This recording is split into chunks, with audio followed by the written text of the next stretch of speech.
Discours de Christ des derniers jours.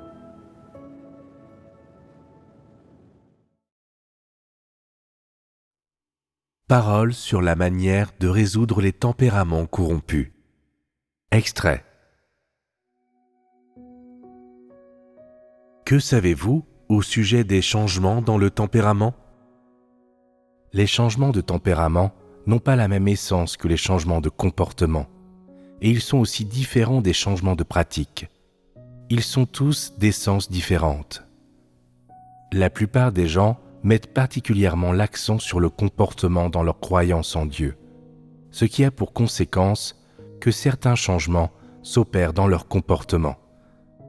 Après avoir commencé à croire en Dieu, ils arrêtent de fumer et de boire, par exemple, ou ils cessent de se disputer avec les autres et préfèrent faire preuve de patience quand ils subissent des pertes. Ils connaissent des changements de comportement. Certains pensent qu'une fois qu'ils croient en Dieu, ils comprennent la vérité en lisant la parole de Dieu.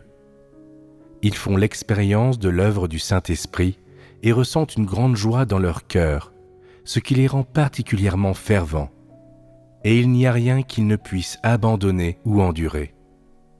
Néanmoins, après avoir cru pendant 8, 10 ou même 20 ou 30 ans, parce qu'il n'y a pas eu de changement dans leur vie tempérament, ils finissent par retomber dans de vieilles habitudes.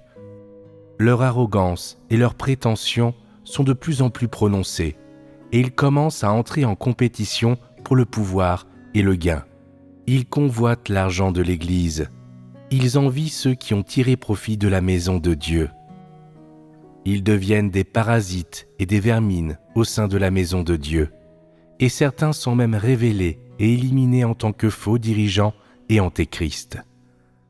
Et que prouvent ces faits ? Les simples changements comportementaux ne sont pas durables.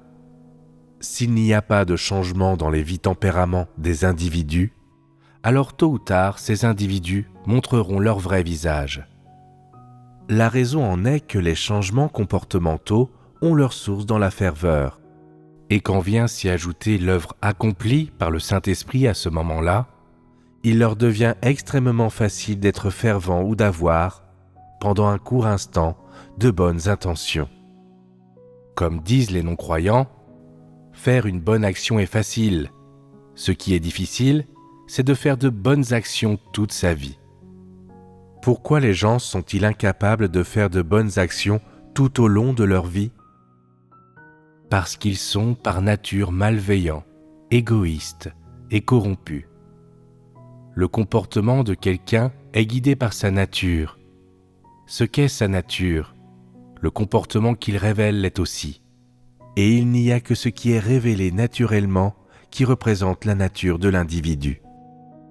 Les choses qui sont fausses ne peuvent pas durer. Quand Dieu travaille pour sauver l'homme, ce n'est pas pour le parer d'un bon comportement. Le but de l'œuvre de Dieu est de transformer les tempéraments des individus, de les faire renaître et devenir de nouvelles personnes.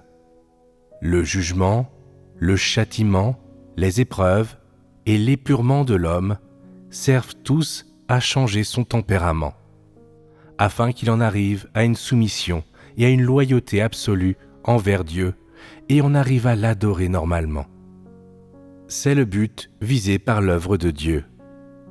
Bien se comporter n'est pas la même chose qu'obéir à Dieu. Cela équivaut encore moins à être compatible avec Christ. Les changements de comportement sont fondés sur la doctrine et nés de la ferveur. Ils ne sont pas basés sur la vraie connaissance de Dieu, ni sur la vérité, et ils reposent encore moins sur la direction du Saint-Esprit. Même s'il y a des moments où une partie de ce que font les hommes est éclairée ou guidée par le Saint-Esprit, ce n'est pas une révélation de leur vie. Ils ne sont pas encore entrés dans les vérités réalités, et leur vie tempérament n'a pas changé du tout. Le comportement d'un individu a beau être bon, cela ne prouve nullement que cette personne se soumet à Dieu, ou qu'elle met la vérité en pratique.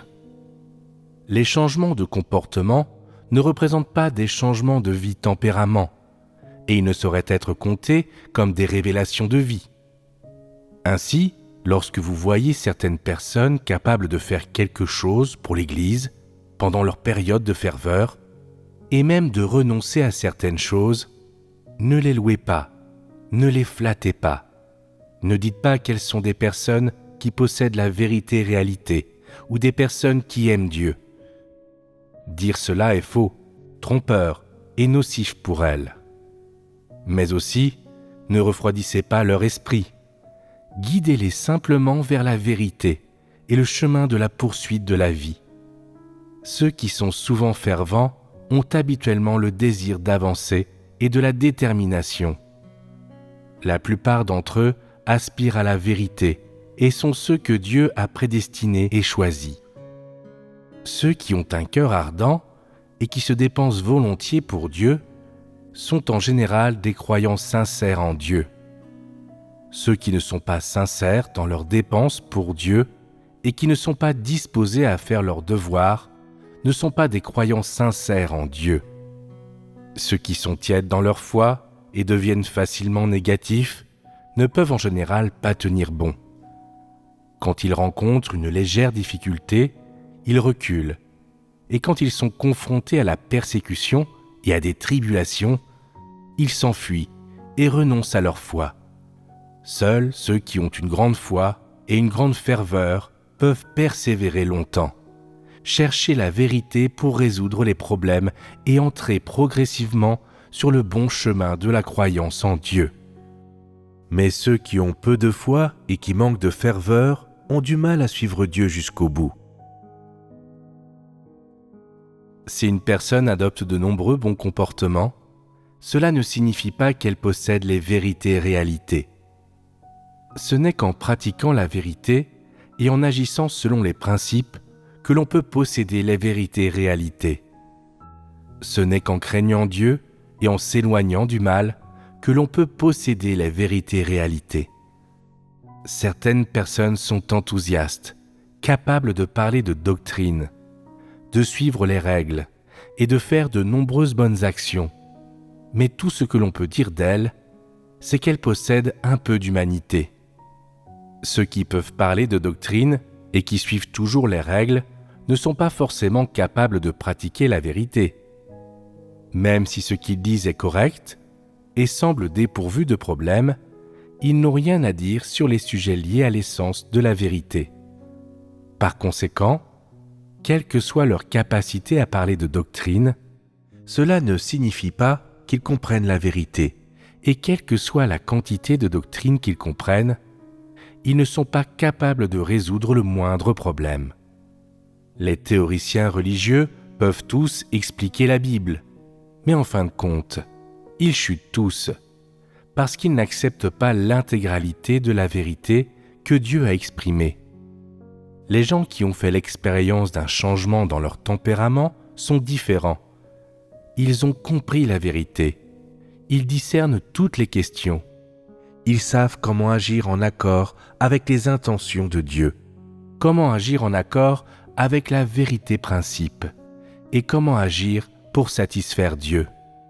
Et ils comprennent la nature de la corruption qu'il révèle. Lorsque leurs propres idées et notions sont révélées, ils sont capables d'avoir du discernement et de se rebeller contre la chair. C'est ainsi qu'un changement dans le tempérament est manifesté. La principale manifestation des gens qui ont opéré un changement dans leur tempérament, c'est qu'ils en sont arrivés à comprendre clairement la vérité, et lorsqu'ils agissent, ils mettent la vérité en pratique avec une certaine précision et ne révèlent pas une corruption aussi souvent. En général, ceux dont le tempérament s'est transformé semblent être tout à fait raisonnables et avoir du discernement et, du fait de leur compréhension de la vérité, la suffisance et l'arrogance ne sont pas révélées autant. Ils peuvent percer à jour et discerner en grande partie la corruption qui a été révélée en eux, de sorte qu'ils ne deviennent pas arrogants.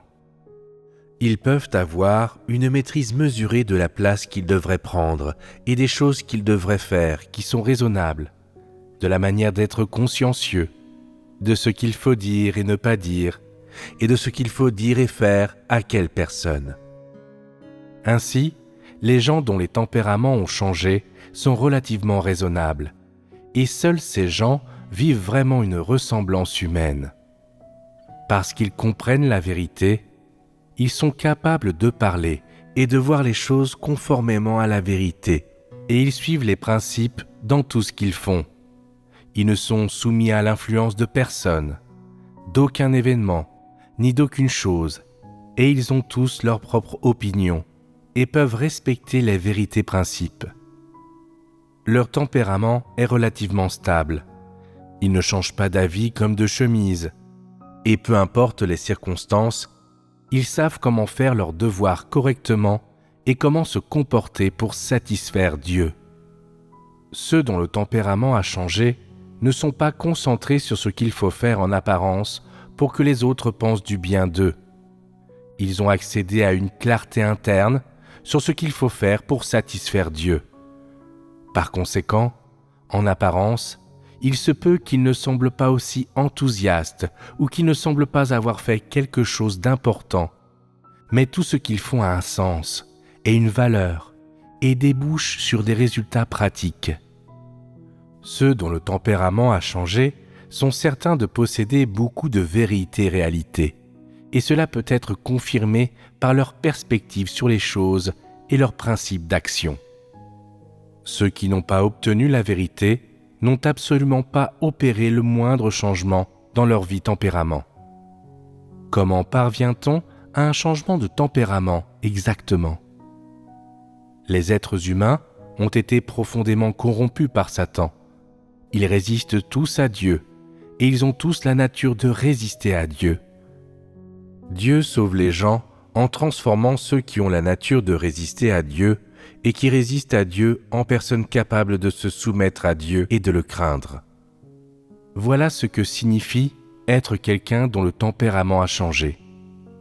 Quel que soit le degré de corruption d'une personne ou le nombre de ses tempéraments corrompus, tant qu'elle peut accepter la vérité, accepter le jugement et le châtiment de Dieu, accepter diverses épreuves et divers épurements, elle aura une véritable compréhension de Dieu, et en même temps, elle sera capable de voir clairement sa propre nature et sens. Quand elle se connaîtra vraiment elle-même, elle sera capable de se détester et de détester Satan, et elle voudra se rebeller contre Satan et se soumettre complètement à Dieu. Quand une personne possède cette détermination, elle peut poursuivre la vérité. Si les gens ont une véritable connaissance de Dieu, si leur tempérament satanique est purifié, si les paroles de Dieu s'enracinent en eux et deviennent leur vie et la base de leur existence, s'ils vivent selon les paroles de Dieu et s'ils ont complètement changé et sont devenus de nouvelles personnes, alors on peut compter cela comme un changement dans leur vie tempérament. Un changement de tempérament ne signifie pas avoir une humanité mûre et aguerrie, ni que les tempéraments extérieurs des gens sont plus doux qu'auparavant, qu'ils étaient arrogants, mais peuvent maintenant communiquer raisonnablement, ou qu'ils n'écoutaient personne, mais peuvent maintenant écouter un peu les autres. On ne peut pas dire que de tels changements extérieurs sont des transformations du tempérament. Bien sûr, les transformations du tempérament incluent bien de telles manifestations, mais le plus essentiel, c'est qu'intérieurement, leur vie a changé. C'est entièrement dû au fait que les paroles de Dieu et la vérité se sont enracinées en eux, qu'elles règnent en eux et qu'elles sont devenues leur vie. Leurs points de vue ont également changé. Ils voient clairement ce qui se passe dans le monde et au sein de l'humanité, comment Satan corrompt l'humanité, comment le grand dragon rouge résiste à Dieu et l'essence du grand dragon rouge. Dans leur cœur, ils détestent le grand dragon rouge et Satan, et se tournent complètement vers Dieu et le suivent. Cela signifie que leur vie tempérament a changé et qu'ils ont été gagnés par Dieu. Les changements dans la vie tempérament sont des changements fondamentaux, alors que les changements de comportement sont superficiels. Seuls ceux qui ont opéré des changements dans leur vie tempérament ont obtenu la vérité et eux seuls ont été gagnés par Dieu. Tous les humains corrompus vivent pour eux-mêmes. Chacun pour soi, Dieu pour tous. Telle est, en résumé, la nature humaine. Les gens croient en Dieu pour leur propre bien. Quand ils renoncent à des choses et se dépensent pour Dieu, c'est afin d'être bénis, et quand ils sont loyaux à son égard, c'est afin d'être récompensés. En somme, ils font tout cela dans le but d'être bénis, récompensés et d'entrer dans le royaume des cieux. Au sein de la société, les gens travaillent pour leur profit personnel, et dans la maison de Dieu, ils accomplissent un devoir afin d'être bénis. C'est pour gagner des bénédictions que les gens renoncent à tout et qu'ils peuvent supporter beaucoup de souffrances. Il n'y a pas de meilleure preuve de la nature satanique de l'homme. Les personnes dont les tempéraments ont changé sont différentes. Elles sentent que c'est vivre selon la vérité qui donne du sens, que la base de l'être humain est de se soumettre à Dieu, de craindre Dieu et de s'éloigner du mal. Qu'accepter la commission de Dieu est une responsabilité qui est parfaitement naturelle et justifiée, que seules les personnes qui mènent à bien les devoirs d'un être créé sont dignes d'être appelées humaines, et que si elles ne sont pas capables d'aimer Dieu et de lui rendre son amour, elles sont inaptes à être appelées humaines. Elles ont le sentiment que vivre pour soi est vide et dénué de sens, que les gens doivent vivre dans le but de satisfaire Dieu, d'accomplir correctement leurs devoirs et de mener une vie qui ait du sens, de sorte que même lorsque l'heure de la mort viendra, elles seront satisfaites et n'auront pas le moindre regret, et elles n'auront pas vécu en vain. Si l'on compare ces deux situations différentes, on peut voir que la seconde est celle de personnes dont les tempéraments se sont transformés. Si la vie tempérament d'une personne s'est transformée, sa conception de la vie a certainement changé également. Ayant à présent des valeurs différentes, elle ne vivra plus jamais pour elle-même et ne croira plus jamais en Dieu dans le but d'obtenir des bénédictions. Une personne de ce genre sera capable de dire « Connaître Dieu en vaut vraiment la peine ? Si je meurs après avoir connu Dieu, alors ce serait fantastique. Si je peux connaître Dieu, me soumettre à lui et mener une vie ayant du sens, alors je n'aurais pas vécu en vain, ni ne mourrais avec un quelconque regret. Je ne me plaindrai pas. » La conception de la vie de cette personne s'est transformée. La raison principale d'un changement de vie tempérament d'une personne est qu'elle possède la vérité-réalité, qu'elle a gagné la vérité et qu'elle a la connaissance de Dieu. Dès lors, sa conception de la vie change et ses valeurs sont différentes de ce qu'elles étaient auparavant. La transformation commence à l'intérieur de son cœur et à l'intérieur de sa propre vie. Il ne s'agit sûrement pas d'un changement extérieur. Certains nouveaux croyants, dès lors qu'ils commencent à croire en Dieu, laissent le monde séculier derrière eux.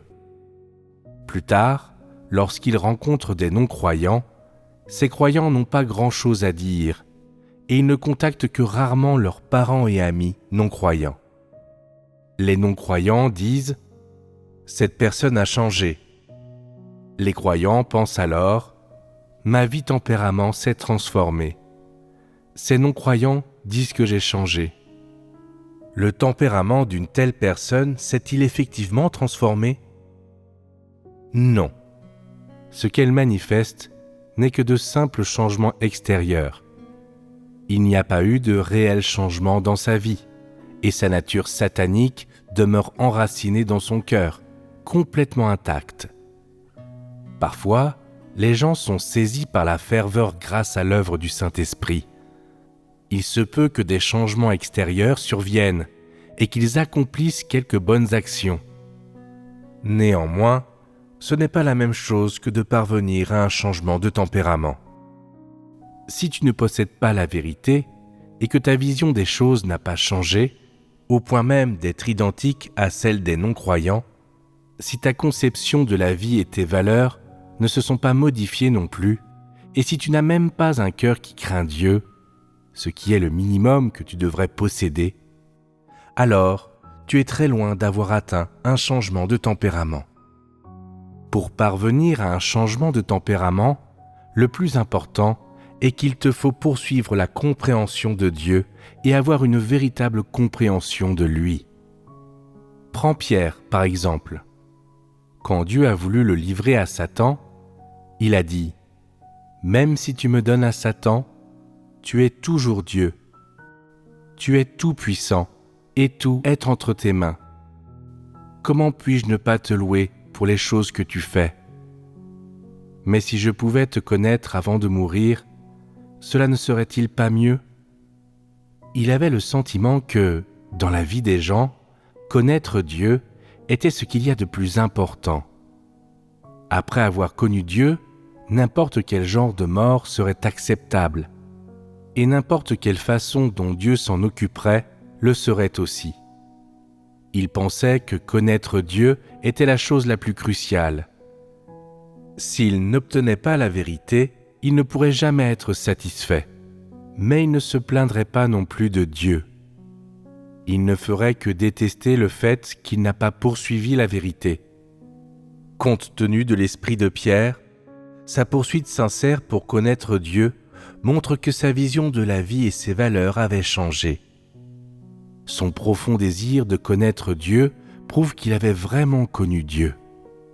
Par conséquent, cette déclaration montre que son tempérament avait changé.